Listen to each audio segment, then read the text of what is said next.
Praise the lord.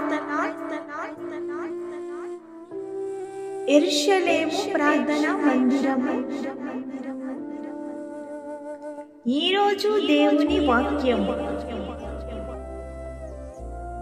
దేవుడు గద్దించు మనుషుడు ధన్యుడు.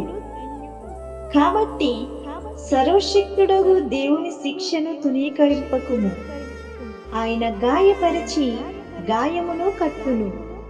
ఆయన గాయములు చేయును. ఆయన చేతులే స్వస్థపరచును. వారు బాధలలో నుండి ఆయన నిన్ను విడిపించును. 7 బాధలు కలిగినను నీకు ఏ కీడు తగలదు. క్షామ కాలమున మరణము నుండి, యుద్ధమున ఖడ్గబరము నుండి ఆయన నిన్ను తప్పించును. నోటి మాటల చేత కలుగు నొప్పి నీకు తగలకుండా ఆయన నిన్ను చాటు చేయును. ప్రళయము వచ్చినను నీవు దానికి భయపడవు.